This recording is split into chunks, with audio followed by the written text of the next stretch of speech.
예, 전에 예고 드린 대로 오늘부터 우리가 한 3주, 4주에 걸쳐서 이단에 대해서 한번 살펴보려고 합니다. 오늘은 그 첫 번째 시간으로 성경에 등장하는 이단에 대해서 살펴보려고 합니다. 성경에도 이단이 등장합니까? 이렇게 질문하시는 분이 있을 수 있는데 성경에도 이단이 등장합니다. 오늘 본문에도 보면 그렇게 되어 있죠. 1절에 보시면 그러나 백성 가운데 또한 거짓 선지자들이 일어났으나니 이와 같이 너희 중에도 거짓 선생들이 있으리라. 그들은 멸망하게 할 이단을 가만히 끌어들여 자기들을 사신 주를 부인하고 임박한 멸망을 스스로 취하는 자들이라. 그렇게 말씀하고 있습니다. 여기만 나오는 게 아닙니다.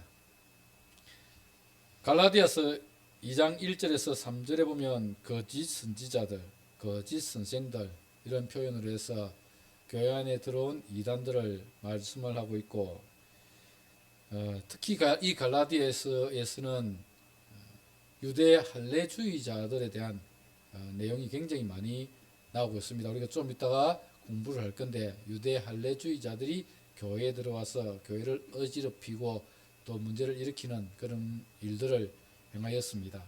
또 요한 1서 4장에서 보면 영들을 분별하라 그렇게 말씀하시면서 많은 거짓 선지자들이 세상에 나왔다 그렇게 말씀을 하고 있습니다. 영들을 분별해야 되는데 많은 거짓 선지자들이 세상에 나와 있다.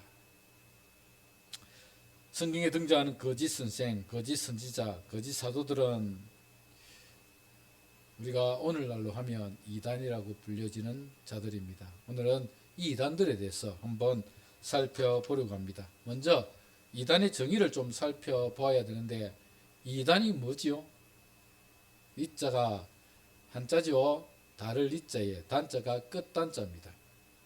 끝이 다르다는 뜻입니다. 이 말이 무슨 말이냐면 여러분 종교가 다른 것을 우리는 이단이라 하지 않습니다. 그렇죠? 불교나 이슬람교를 우리는 이단이라고 하지 않고 다른 종교라고 이야기를 합니다.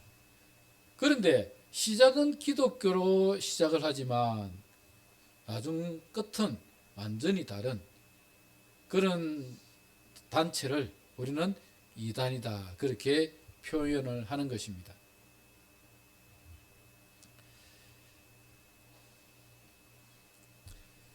이단 때문에 한국 기독교가 굉장히 많은 피해를 본 것을 알고 계시죠.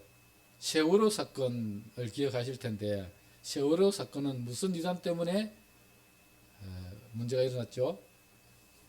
구원파라고 하는 구원파 박옥수 구원파라고 하는 그 구원파와 연관이 되어 가지고 그래서 기독교가 굉장히 욕을 많이 먹었던 사건이 있었습니다. 이번 코로나는 어떤 이단과 관련이 있었습니까? 신천지. 그렇죠. 신천지가 우한에, 중국 우한에 가가지고 거기서 코로나를 걸려서 와가지고 우리나라에 전파한 걸로 그렇게 이야기를 하는데 어쨌거나 신천지 때문에 세상 사람들은 잘 모르지 않습니까? 교회에서 예배 드리고 막 이렇게 하니까 저게 이단인지 아닌지 몰라요. 세상 사람들은 그냥 다 사잡아가지고 그래서 교회를 욕하는데 그나마 세월호 사건이나 이런 신천지 사건들을 통해서 이제는 이단이라는 것들을 사람들이 알기 시작했죠. 그래서 저는 전통 기독교가 아니라 이단이다 라는 것을 그들이 세상 사람들도 이제는 알기 시작했습니다. 이단으로 인한 피해는 교회에만 있는 것이 아니라 각 가정에도 많이 있습니다. 성도들이 이단에 빠지게 되면 재산을 탕진하기도 하고 가정 파탄이 일어나기도 합니다.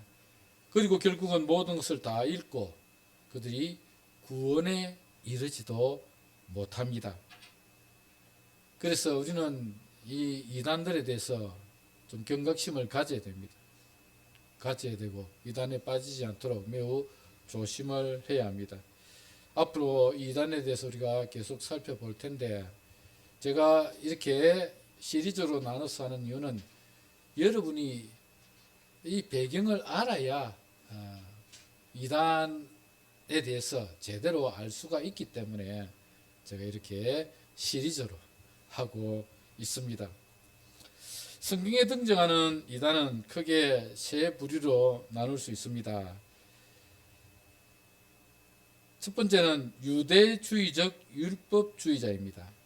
일명 할례주의자라고 불리는 자들인데, 유대 할례주의자들이 교회에 들어와서 교회를 혼란시키는 일들이 있었습니다.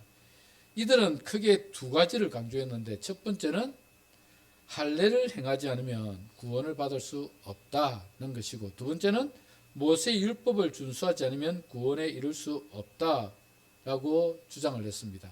그래서 육체에는 할례, 표시, 아브라함의 자손이라고 하는 표시 할례를 행해야 되고, 할례가 혹시 뭔지 모르는 분이 계시 모르겠습니다. 할례는 뭐냐면 남자에게만 행합니다. 남자의 생식기 끝을 자르는, 요즘으로 하면 포경수술입니다. 포경수술. 생식기 끝을 자르는 포경수술을 하여서, 그래서 그것을 통해서 이는 아브라함의 후손이다라는 표시를 육체에 내었습니다. 하나님께서 아브라함에게 말씀하셨고, 너와 너의 후손들은 다 그렇게 할례를 행해라 했기 때문에 아브라함의 후손이라고 자부하는 사람들은 다 할례를 받았습니다. 그래서 유대인들은 다 할례를 받았어요. 그리고 또 하나, 하나님께서 모세에게 주셨던 율법들을 준수해야, 율법을 지키지 않으면 구원을 받을 수 없다라고 주장을 했습니다. 이들은 하나님의 은혜로 구원을 받는 것이 아니라 자기 행위로 구원을 받는 것을 강조한 것입니다.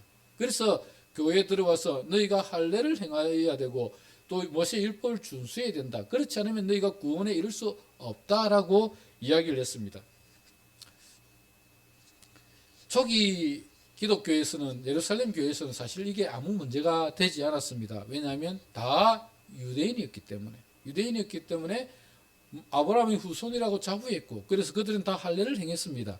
그리고 모세 율법을 지키려고 노력을 했습니다. 그렇기 때문에 큰 문제가 되지 않았는데, 그런데 이 복음이 이방 땅에 전거되기 시작하면서 바울이 복음을 들고 1차, 2차, 3차 선교여행을 떠나면서 이 할례 문제와 율법의 문제가 그들에게 굉장히 큰 걸림돌이 된 것입니다. 이방인들은 아브라함의 후손이 아닌데, 육신의 아브라함의 후손이 아닌데, 그것 때문에 할례를 받아야만 구원을 받는다면, 내가 뭐 아브라함의 후손도 아닌데 뭐하러 할례를 받아? 난 받기 싫다. 이런 문제가 발생하는 것이고, 또 하나, 여러분, 구원은 예수 그리스도께서 십자가에 달리심으로 그 예수 그리스도의 공로를 의지함으로, 은혜로 받는 것인데, 우리가 예수 그리스도의 은혜가 아니라 내가 행함으로, 율법을 준수함으로 구원을 받는다면, 이것은 기독교의 교리에도 맞지 않을 뿐만 아니라 그들이 그 율법을 다 지킬 수도 없었습니다. 특별히 율법에는 너무 많은 조항들이 있었습니다. 그것을 다 지킨다는 게 정말 쉽지 않은 일이었습니다. 그래서 이 할례 문제와 율법을 준수하는 문제 때문에 이방인의 교회에 문제가 생기기 시작했는데, 특별히 안디옥 교회에 유대로부터 사람들이 와서 그렇게 이야기를 했습니다. 너희가 할례를 받지 아니하고 모세의 율법을 준수하지 않으면 구원을 받을 수 없다. 그러니까 바울과 바나바가 발끈했습니다. 아니, 무슨 소리야 하는 거냐? 구원은 하나님의 은혜로 주어지는 것인데 어떻게 할례와 율법을 준수함으로 구원을 받는단 말인가? 그래서 긴 토론을 했지만 결론을 낼 수가 있겠습니까? 낼 수가 없죠. 유대주의자들은 자기의 주장이 옳습니다. 우리는 아브라함의 후손이고 할례를 받아야 되고 모세 율법을 준수해야 구원을 받는데, 또 이방인들은 반대이지 않습니까? 그게 크게 의미가 없습니다. 육체의 할례를 받는 것, 그리고 모세 율법을 준수하는 것, 그런 게 그들에게는 큰 의미가 없었습니다. 그렇기 때문에 굉장히 상충되는 문제가 생겼고, 그래서 바울과 바나바가 이 유대 율법주의자들과 굉장한 긴 토론을 했지만 결론을 내지 못하고 이 문제를 어디로 가지고 갔죠? 예루살렘 교회에 가서 물어보자. 사도들에게 가서 물어보자. 그래서 예루살렘 교회에 질문을 하기 위해서 갑니다. 안디옥 교회 대표들이 신라와 더불어서 같이 가게 됩니다. 바울과. 그래서 그곳에 가서 질문을 했습니다. 하니까 바리새파들이 뭐라고 이야기했는가 하면, 예루살렘 교회에서 일입니다. 지금 바리새파들이 아니 무슨 소리 하는 거냐, 당연히 할례를 받아야 되고 율법을 준수해야 구원을 받는 것이지, 그렇게 하지 않고 어떻게 구원을 받느냐, 그렇게 주장을 했습니다. 바리새파들이. 그러다 보니까 이 토론이 계속 이어졌습니다. 바울과 바나바는 거기에 대해서도 반대 의견을 내었고, 그러면서 베드로가 일어나서 뭐라고 이야기했는가 하면, 내가 기도하는 중에 하늘에서 보자기가 내려왔는데 거기에서 이런 각종 정하지 않은 부정한 짐승들이 내려와서 하나님이 그걸 나에게 잡아먹으라 했다.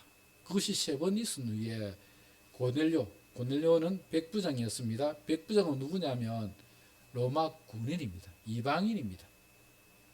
백부장은 100명의 군사를 거느린 사람, 요즘으로 치면 중대장쯤 됩니다. 중대장쯤 되는 그 사람이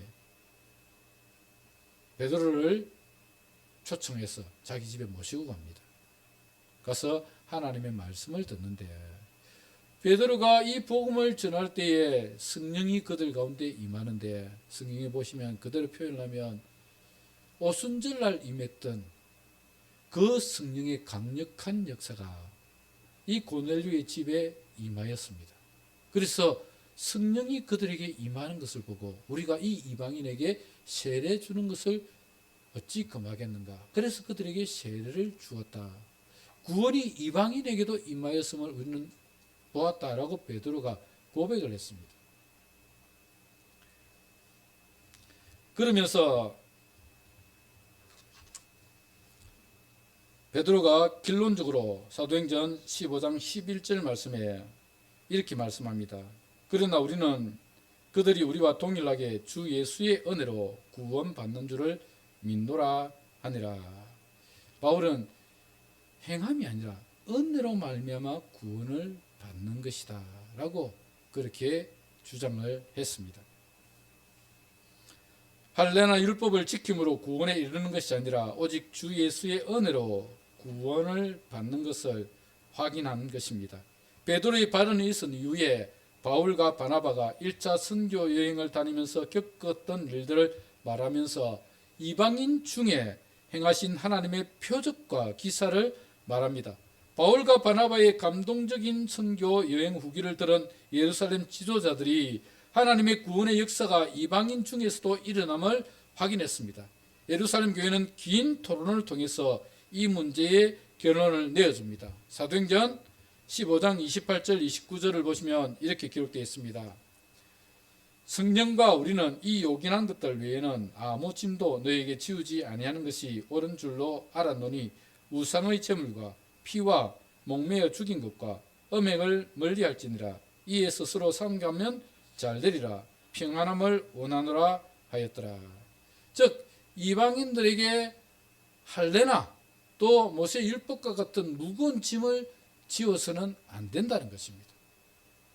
그렇게 무거운 짐을 지으면 이 복음이 전하여지는데 큰 문제가 생길 수가 있으니까 그렇게 하지 말고 꼭 그들이 지켜야 할 것, 그게 뭡니까? 우상의 제물을 먹는 문제와 피라는 것은 유대인들은 피채 고기를 먹지 않습니다.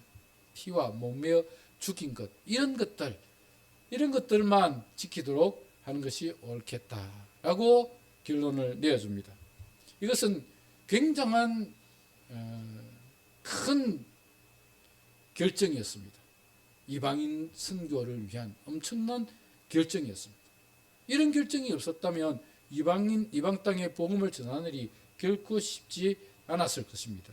예루살렘 교회가 그렇게 결정을 내주니까 바울과 바나바가 복음을 전하는 일에 더 힘쓸 수 있었고, 이방인에게 이런 할례 문제나 또 율법을 준수하는 문제, 이런 문제를 가지고 그들에게 가르치지 않아도 되고, 아니 그들을 강요하지 않아도 되었기 때문에 복음을 전하는 일에 훨씬 도움이 되었습니다. 사도 바울은 이 할례의 문제와 율법의 문제를 로마서에서 아주 심도 있게 다루고 있습니다. 로마서 2장에서는 이 할례 문제를 말씀하시면서, 만일 무할례자가 율법을 지키면 그는 할례자와 같이 여겨야 하는 것이 당연하지 않겠느냐. 반대로 할례자가 율법을 어긴다면 무할례자와 똑같이 않겠느냐라고 질문을 합니다. 즉, 할례를 행했지만 율법을 지키지 않으면 그 할례가 무슨 소용이 있느냐는 것이고, 반대로 무할례자가 하나님을 정말 사랑하고 율법을 지키며 살아간다면 오히려 그가 더 하나님의 자녀이지 않겠느냐라는 그런 의미입니다. 로마서 4장에서는 아브라함이 의롭다 인정함을 받은 것이 믿음으로인지 행함으로인지를 설명합니다. 4장 2절에서 3절을 읽어드리겠습니다. 만일 아브라함이 행위로서 의롭다 하심을 받았으면 자랑할 것이 있으려니와 하나님 앞에서는 없느니라. 성경이 무엇을 말하느냐? 아브라함이 하나님을 믿음에 그것이 그에게 의로 여기신 바 되었느니라. 하나님을 믿었기 때문에 그 믿음을 보시고 아브라함을 의롭다고 말씀하셨습니다. 창세기 15장 6절에 보시면 아브라함이 행함이 아니라 믿음으로 의롭게 됨을 말씀을 하고 있습니다. 아브라함이 여호와를 믿으니 여호와께서 이를 그의 의로 여기시고, 그렇게 말씀하고 있습니다. 믿음으로 의롭게 된 것이지 자기의 행함으로 의롭게 된 것이 아니다 라고 말씀하고 있는 것입니다. 이렇게 의롭게 되는 것은 사람의 행위가 아니라 믿음으로 말미암는 은혜 때문입니다. 이런 과정을 통해 구원은 할례나 율법을 지킴으로 주어지는 것이 아니라 오직 하나님의 은혜였음을 확정합니다. 그러나 유대 할례주의자들은 포기하지 않았습니다. 예루살렘 교회가 결정을 내렸음에도 불구하고 계속해서 유대 율법주의자들은 교회를 어지럽혔습니다. 바울은 로마서에서 이 할례 문제도 계속 다루고 있는데, 로마서 2장 28절 29절에 보면 이렇게 말씀합니다. 무릇 표면적 유대인이 아니요 표면적 육신의 할례가 아니라 오직 이면적 유대인이며 할례는 마음에 할지니 영에 있고 율법 조문에 있지 아니한 것이라. 그 칭찬이 사람에게서가 아니요 다만 하나님에게서니라. 이해가십니까? 표면적 유대인이 아니요, 다시 말씀을 드리면 육체의 할례를 행하여서 표식을 가지고 또 그렇게 살아가는 그들이 정말 아브라함의 자손이라고 말할 수 있겠는가? 반대로 이 할례는 육신에 하는 것이 아니라 마음에 하여서, 마음을 배어서, 그래서 우리가 죄를 짓지 않고 정말 하나님 말씀에 순종하며 거룩한 삶을 살아가는 것이 진정한 아브라함의 후손의 모습이 아니겠는가라고 말씀하시면서 할례는 육체에 하는 것이 아니라 마음에 해야 된다라고 말씀하고 있는 것입니다.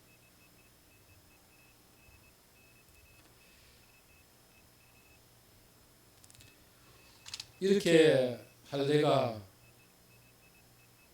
이방인의 교회에서는 문제가 되었기 때문에 이 할례의 문제 때문에 바울 사도는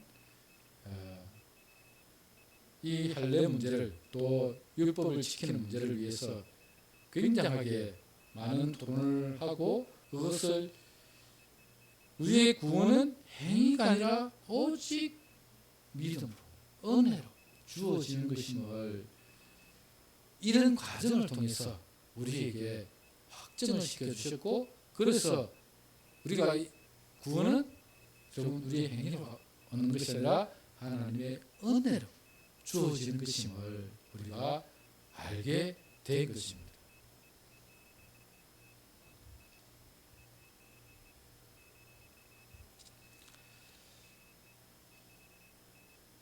목회서 신인 디모데전서와 디도스에서는 이러한 이단들이 등장하는데 율법주의자와 더불어 신화와 끝없는 족보에 몰두하는 사람들, 또 진리의 지식에 이를 수 없는 얀네와 얀브레가 등장하고 있습니다. 이들이 율법주의자들, 할례주의자들로서 끝없는 신화와 족보, 자기의 어떤 아브라함의 후손으로서의 그런 프라이드, 그런 것들을 이렇게 가지고 살아가는 그런 사람들에 대해서 말씀을 하고 있고, 그들은 행함으로 구원을 얻는다고 강조를 하다 보니까 진리의 지식이 이룰 수 없었던, 교회를 어지럽혔던 얀네와 얀브레와 같은 그런 사람들이 있었다고 말씀을 하고 있는 것입니다. 할례주의자들은 이렇게 초대교회에 큰 영향을 미쳤고 이방교회를 어지럽히게 만든 사람들이었습니다. 이들을 거짓 선지자들, 거짓 교사들로 표현하는 성경이 곳곳에 나타나고 있는 것입니다. 성경에 등장하는 두 번째 이단은 헬라 철학적인 영지주의였습니다. 유대주의에 반대되는 헬라의 영향을 받은 영지주의자들이 있었는데, 이 영지주의는 대략적으로 설명하면 이렇습니다. 먼저 영지주의의 신 개념을 이해해야 되는데, 영지주의의 주장에 의하면 이 우주는 데미우르고스라고 하는 불완전한 하위의 신이 최고의 정신인 플레로마의 일부를 사용하여 창조한 세계라고 주장합니다. 즉, 이 세계를 누가 창조했다고요? 데미우르고스라고 하는 신이 창조했는데, 그 신은 완전한 신이 아니라 불완전한 신이고, 그 신은 어디에서 파생됐다고요? 플레로마라고 하는 그 최고의 신에게서 떨어져 나온 신이다라고 이야기를 했습니다. 데미우르고스는 기독교의 여호와나 그리스 신화의 제우스와 같은 그런 동일한 신으로 생각되며 최고 신으로부터 발출되어 형성된 상위의 세계인 플레로마나 지구한 존재인 최고의 신을 뜻하는 신성과는 다른 존재입니다. 다시 말씀을 드리면 하나님은 완전하신 최고의 신이 아니라 하위의 신으로 생각했습니다. 영지주의가 다 기독교와 관련이 있는 건 아닙니다. 영지주의는 여러 다른 종교들과 결합하여 독특한 종교를 만들어냈습니다. 헬라 철학이 이렇게 다른 종교들과 섞이면서 독특한 종교들을 만들어냈습니다. 영지주의의 많은 분파 가운데 그 중에 기독교와 관련이 있는 분파는 바실리데스파입니다. 바실리데스가 뭐냐면 복음이라는 뜻입니다. 바실리데스파는 데미우르고스는 불완전한 선한 신적인 존재일 뿐만 아니라 예수의 복음에 기뻐하고 이를 받아들여 우주의 전 세계 속에서의 진정한 자신의 자리를 찾아가는 겸손한 존재로 여기고 있습니다. 그러니까 하나님이, 그 데미우르고스라고 하는 하나님이 선하고 또 겸손한 존재이다 라고 그렇게 표현을 하고 있습니다. 영지주의, 인간에 대한 생각도 살펴봐야 됩니다. 영지주의는 인간을 영과 정신과 물질, 이 세 가지로 나눕니다. 영이 가장 고귀하죠. 그래서 스피릿, 프네우마, 영성, 신성, 로고스, 말씀, 이렇게 표현이 됩니다. 그리고 정신은 영혼, 소울, 누스, 멘탈, 사이키, 이렇게 표현이 되고, 물질은 육체, 이 세 요소로 구성된 존재가 인간입니다. 그래서 인간은 영적인 인간, 정신적인 인간, 물질적인 인간, 이렇게 세 부류로 구분합니다. 영지주의자들은 이 세 부류의 사람들 중에 영적인 사람과 정신적인 인간만이 그노시스를 가질 수 있다고 생각했습니다. 그노시스가 뭐냐면 지식입니다. 알미입니다. 그러니까 깨닫는 것이죠. 영지주의라는 말 자체가 영지, 깨달음을 이야기를 합니다. 깨달을 수 있는 것은 영이고 정신이지 육체가 아니다는 것입니다.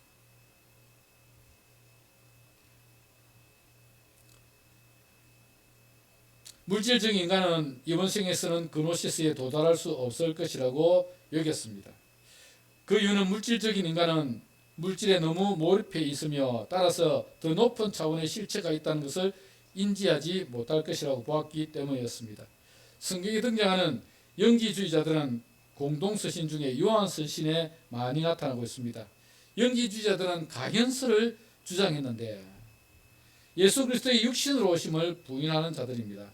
가현설, 그리스로 보이다라는 뜻을 가지고 있는데 이는 예수님의 육체는 환상일 뿐이라는 것입니다.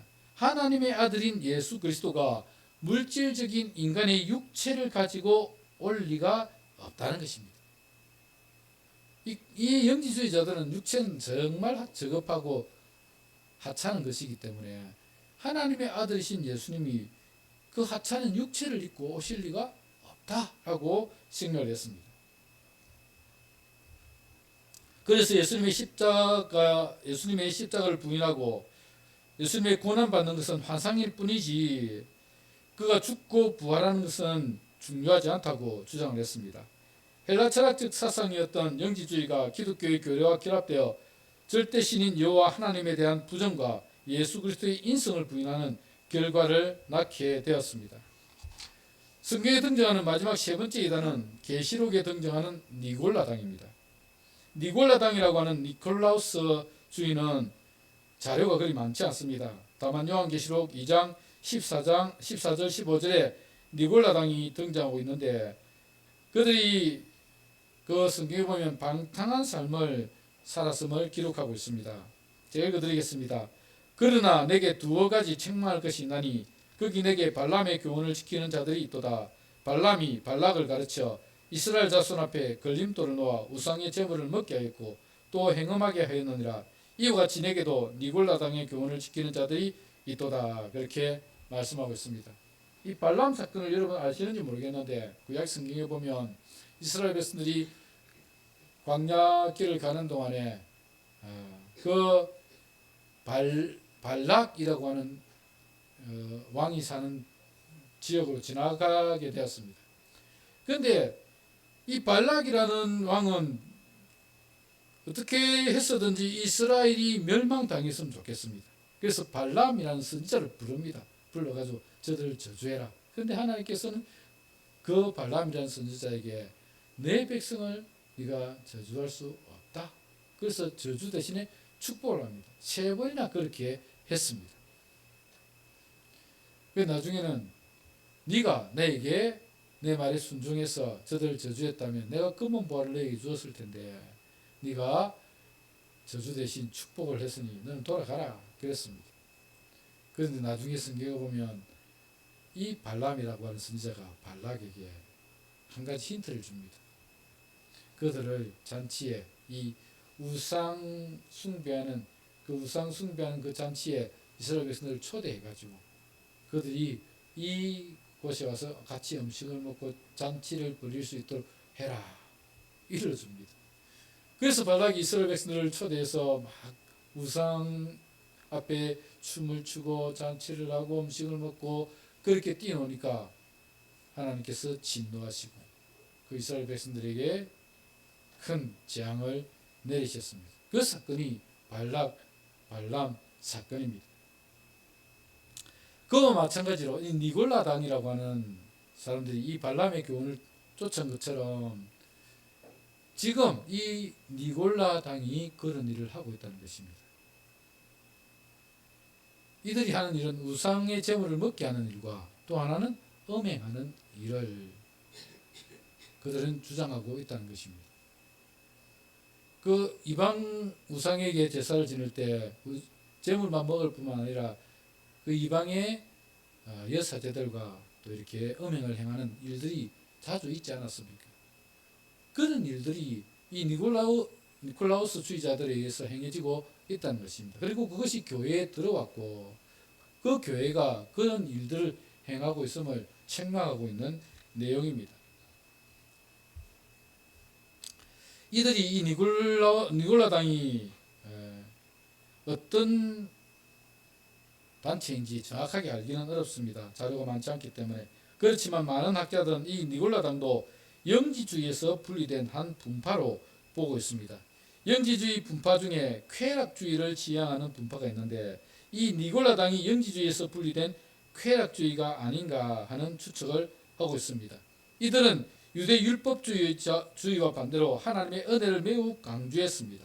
한번 하나님을 믿고 제사함을 받은 뒤에는 무슨 행동을 해도 구원에 이를 수 있다는 것입니다. 그러니까 우리가 구원을 받았으면 그 구원은 취소되지 않기 때문에, 우리가 구원을 이미 받았기 때문에 저급한 육체로 행하는 쾌락, 즐거움, 막 즐기고 음행을 하고 하는 그런 것들은 우리의 구원과는 아무 상관이 없는 일이다 라고 주장을 했습니다. 율법의 때는 이미 지나갔기 때문에 더 이상 율법에 얽매일 필요가 없고, 또 육신은 악이요 영만이 선하므로 육신으로는 무엇이든지 해도 영혼이 크게 영향을 받지 않는다고 생각을 했습니다. 무엇보다도 신자는 은혜로 보호를 받기 때문에 어떤 상황에서도 해받는 일이 없을 것이라고 가르쳤습니다. 그래서 믿음으로 구원을 얻은 자는 음행을 해도 죄가 되지 않고 우상의 제물을 먹어도 아무 문제가 없다고 가르쳤습니다. 사도 요한은 이들을 매우 책망하고 있고, 믿음으로 구원받은 하나님의 백성들은 도리어 하나님을 닮아 거룩한 삶을 살아야 하며 예수 그리스도의 희생을 본받아 서로 사랑해야 함을 강조했습니다. 이렇게 성경에 나오는 이단들은 한 세 부류로 설명을 할 수가 있는데, 이단들의 등장 배경과 특징을 보면 초기 기독교 이단은 주로 혼합주의가 대부분이었습니다. 초기 기독교는 아직 체계가 잡히지 않은 때였습니다. 사도들이 복음을 전하여 예루살렘 교회를 세웠고 유대와 사마리아로 복음이 전파되면서 복음과 율법에 대한 정확한 구분이 없었고, 이방인에게 복음이 전파되면서 할례자와 무할례자의 갈등이 생기게 되었습니다. 기독교가 유대에서부터 이방 땅으로 전파되면서 생겨난 문제입니다. 모두 유대인들이었다면 할례 문제나 율법의 문제는 그렇게 큰 문제가 되지 않을 수도 있지만, 이방인들에게 복음이 전파되면서 할례나 율법의 문제는 큰 이슈가 된 것입니다. 반대로 이방인에게 복음이 전파될 때는 당시 유행하고 있던 영지주의가 교회에 들어와 교회를 어지럽혔습니다. 영지주의는 당시 유행하던 헬라 철학의 한 분파이며, 유대인에게 복음이 전파되면서 영지주의에 빠져있던 자들이 기독교의 하나님과 예수 그리스도를 그들의 사상에 결합했고, 결국은 유일하신 하나님과 육체를 입고 오신 예수님을 부인하는 결과를 낳게 되었습니다. 또 영지주의 사상이 기독교와 결합하면서 인간을 영과 정신과 육체로 나누었고, 영과 정신은 고귀하지만 육체는 하찮은 존재로 인식하게 되었습니다. 그래서 고귀하신 예수님께서 육체를 입으셨다는 것은 있을 수 없는 일로 생각했습니다. 그리고 일부 영지주의자는 영혼과 정신이 이미 구원에 이르렀기 때문에 육체로 행하는 어떤 행동도 문제가 되지 않는다는 쾌락주의를 따르게 되었습니다. 이렇게 초기 기독교는 유대 율법주의와 기독교 복음이 혼합되어 있었고, 헬라 영지주의와 기독교의 복음이 혼합되어 있었습니다. 이처럼 초기 기독교는 아직 교리적 체계나 신조들이 만들어지기 전인 혼돈의 시기였기 때문에 사도 바울의 역할이 매우 중요했습니다. 사도 바울은 고린도후서에서 고린도 교회에 침투한 유대 헬라주의자들을 경계할 것을 말씀을 하고 있습니다. 고린도후서 11장 4절에 보시면 이렇게 기록되어 있습니다.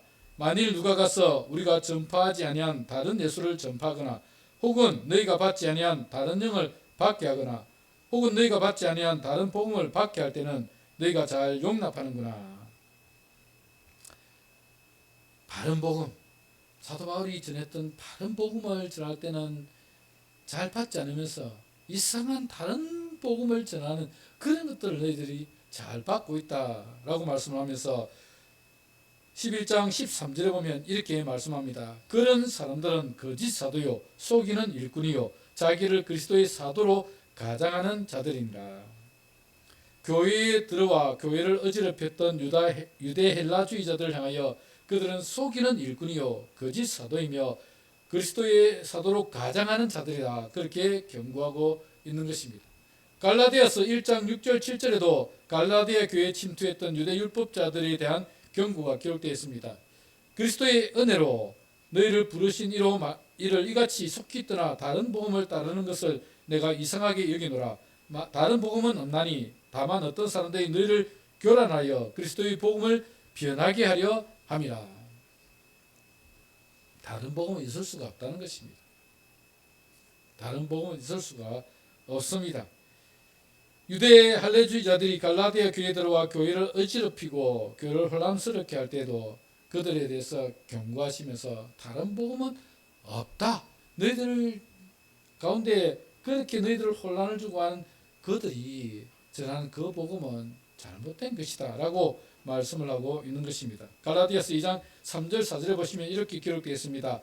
그러나 나와 함께 있는 헬라인 디도까지도 억지로 할례를 받게 하지 아니하였나니 이는 가만히 들어온 거짓 형제들 때문이라. 그들이 가만히 들어온 것은 그리스도 예수 안에서 너희가 가진 자유를 엿보아 우리를 종으로 삼고자 함이로되. 그렇게 말씀하고 있습니다.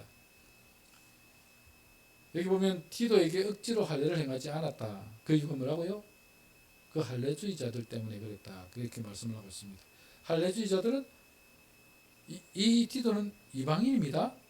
헬라인입니다. 헬라인이었던 이 디도에게 할례주의자들은 할례를 받아야 된다고 주장을 했습니다. 그런데 사도 바울은 끝까지 고집을 부렸죠. 디도에게 할례를 행할 필요가 없다. 할례를 받아야 구원을 얻는 것이 아니다. 그런 것을 보여주는 것입니다. 그들은 우리의 자유를 빼앗아서 우리를 종으로 삼고자 하고 있다라고 그렇게 말씀하고 있는 것입니다. 사도 바울의 노력이 없었다면 은혜와 율법에 대한 정확한 구분이 힘들었을 것이고 이방 땅에 복음이 전파되는 것에 어려움을 겪었을 수도 있을 것입니다. 그리고 예루살렘 교회의 지도자들의 역할도 매우 중요했습니다. 특히 사도 베드로와 요한 그리고 예수님의 동생 유다도 이단들에 대한 경고를 하고 있습니다. 바울서 신들은 대부분 개척한 교회들에 보낸 편지이지만 베드로, 요한 그리고 야고보, 유다 이런 사람들은 예루살렘 교회 지도자들은 교회가 아니라 흩어져 있는 여러 교회들에게 보내는 공동 서신이었습니다. 당시 유행했던 헬라 철학의 한 종류였던 영지주의가 교회에 침투하여 교회를 어지럽힐 때 그들에 대한 경고를 하므로 그들이 교회의 진리를 훼손하지 못하도록 막았습니다. 오늘 본문 베드로후서 2장 1절에서 3절을 보시기 바랍니다. 제가 읽어드리겠습니다. 그러나 백성 가운데 또한 거짓 선지자들이 일어났으나니 이와 같이 너희 중에도 거짓 선생들이 있으리라. 그들은 멸망하게 할 이단을 가만히 끌어들여 자기들의 사신주를 부인하고 임박한 멸망을 스스로 취하는 자들이라. 여럿이 그들의 호색하는 것을 따르리니 이로 말미암아 진리의 도가 비방을 받을 것이요 그들이 탐심으로써 지어낸 말을 가지고 너희로 이득을 삼으니 그들의 심판은 옛적부터 지체하지 않으며 그들의 멸망은 잠들지 아니하느니라. 그렇게 말씀하고 있습니다. 백성 가운데 거짓 선지자들 또 거짓 선생들이 일어났다는 것입니다. 그리고 사신주를 부인하고 임박한 멸망을 스스로 자취하는 자들이었습니다. 유다서 1장 3절 4절에도 보시면 이렇게 기록하고 있습니다. 사랑하는 자들아 우리가 일반으로 받은 구원에 관하여 내가 너희에게 편지하려는 생각이 간절하던 차에 성도에게 단번에 주신 믿음의 도를 위하여 힘써 싸우라는 편지로 너희를 권하여야 할 필요를 느꼈노니 이는 가만히 들어온 사람 몇이 있음이라. 그것은 예적부터 이 판결을 받기로 미리 기록된 자니 경건하지 아니하여 우리 하나님의 은혜를 도리어 방탕한 것으로 바꾸고 홀로 하나이신 주제 곧 우리 주 예수 그리스도를 부인하는 자니라. 그렇게 말씀하고 있습니다. 이단으로부터 어려움을 겪고 있는 교회들에게 이단들이 들어와서 교회를 어지럽히고 있으니 그들을 주의할 것과 그들의 교리나 사상에 가담하지 말 것을 경고하고 있는 것입니다. 요한일서 4장 1절에서 3절에도 이렇게 말씀합니다. 사랑하는 자들아 영을 다 믿지 말고 오직 영들이 하나님께 속하였나 분별하라. 많은 거짓 선지자가 세상에 나왔습니다. 이로써 너희가 하나님의 영을 알지니 곧 예수 그리스도께서 육체로 오신 것을 시인하는 영마다 하나님께 속한 것이요 예수를 시인하지 않는 영마다 하나님께 속한 것이 아니니 이것이 즉 그리스도의 영이니라. 오리라 한 말을 너희가 들었거니와 벌써 세상에 왔느니라. 영을 다 믿지 말라고 말씀합니다. 그 영들이 정말 하나님께 속하 있는가 분별해 보라는 것입니다. 왜냐하면 거짓 선지자들이, 거짓 선생들이 많이 나와서 잘못된 가르침을 하고 있기 때문에 그렇다라는 것입니다. 요한계시록 2장 14절 15절에도 보면 니골라당이라고 불리는 영지주의 한 당파인 쾌락주의에 대해서 경고하고 있습니다. 앞에서 우리가 살펴보았지만 다시 한번 읽어드리겠습니다. 그러나 내게 두어 가지 책망할 것이 있나니 거기 내게 발람의 교훈을 지키는 자들이 있도다. 발람이 발락을 가르쳐 이스라엘 자손 앞에 걸림돌을 놓아 우상의 제물을 먹게 하였고 또 행음하게 하였느니라. 이와 같이 내게도 니골라당의 교훈을 지키는 자들이 있도다. 이런 교회 지도자들을 통해서 순수한 복음이 지켜질 수 있었고 교회가 세상에 물들지 않을 수 있었습니다. 만일 이런 사도들이 없었다면, 이런 예루살렘 교회 지도자들이 없었다면, 이런 바울의 노력이 없었다면 여러분 복음의 순수한 진리가 훼손될 수 있었습니다. 그런데 그런 복음의 순수한 진리를 지키기 위해서 이렇게 예루살렘 교회 지도자들 베드로, 요한, 그리고 예수님의 동생 유다, 이런 사람들이 이단들을 경계할 것을 말씀을 하고 있고, 또 바울 사도가 여러 교회들에게 편지를 써서 이단들이 지금 교회 안에 들어와 있으니까 그 이단들이 교회를 어지럽히지 못하도록 그들에게 가담하지 말고 그 진리를 분별할 것을 말씀을 하고 있습니다. 교회를 지키기 위해 노력한 이들의 수고와 노력을 귀하게 여겨야 합니다. 초기 기독교는 이런 분들의 수고와 노력을 통해 굳게 세워졌고 건강하게 성장할 수 있었습니다. 오늘 살아가는 우리들도 그들이 지켜내려고 했던 순수한 복음을 잘 지켜가야 할 것이고 교회를 무너뜨리려는 악한 세력으로부터 교회를 지켜야 할 것입니다. 다음 주는 교부 시대의 이단과 종교개혁 시대의 이단의 타락에 대해서 살펴보려고 합니다. 이단을 공부하면서 좀 딱딱하고 어렵죠. 다음 주는 더 어려울 수도 있습니다. 교부 시대에 가면 이단들이 어렵고 그렇지만 한 번쯤은 체계적으로 한번 살펴보는 것도 좋겠다 이렇게 생각이 들어서 좀 딱딱하고 어렵지만 한번 들어보는 것도 좋을 것이라고 생각이 듭니다. 교부시대는 예수 그리스도의 신성과 인성에 대해서 치열하게 논박을 벌이고 있습니다. 그 일로 AD 325년에 열린 제1차 니케아 공의회에서부터 787년에 열린 제2차 공의회까지 총 7번의 공의회에서 기독교의 중요한 신학적인 문제를 논의하고 있었습니다. 이때 삼위일체 하나님에 대한 교리가 성립이 되고 니케아 신조, 칼케톤 신조들이 만들어지게 됩니다. 그리고 중세 시대로 넘어가면서 교회는 정치와 결탁하여 급격하게 부패하게 되고 부패의 결과로 종교개혁이 일어나는 역사를 보게 됩니다. 그래서 부패한 우리 천주교회를 이단으로 봐야 하는가는 그런 문제들도 한번 생각을 해보아야 하리라고 생각이 듭니다. 그때부터 종교 분리의 원칙이 종교개혁이 일어나고 난 이후부터 종교 분리의 원칙이 고수되고 있고 교회가 정치와 분리되어 순수하게 복음만을 추구하며 살려고 노력했습니다. 그런데 지금 한국을 보면 교회가 좀 정치와 많이 결탁을 해가고 있다는 생각을 하게 됩니다. 요즘 윤 대통령 비상계엄 선포 때문에 나라가 많이 심란합니다. 이런 때에 자칫 교회가 정치와 결탁하여 교회의 순수성을 잃어버리고 복음이 희색되는 일이 없도록 철저하게 정교 분리의 원칙을 지켜야 합니다. 만일 나라에 문제가 발생하면 기도해야 됩니다.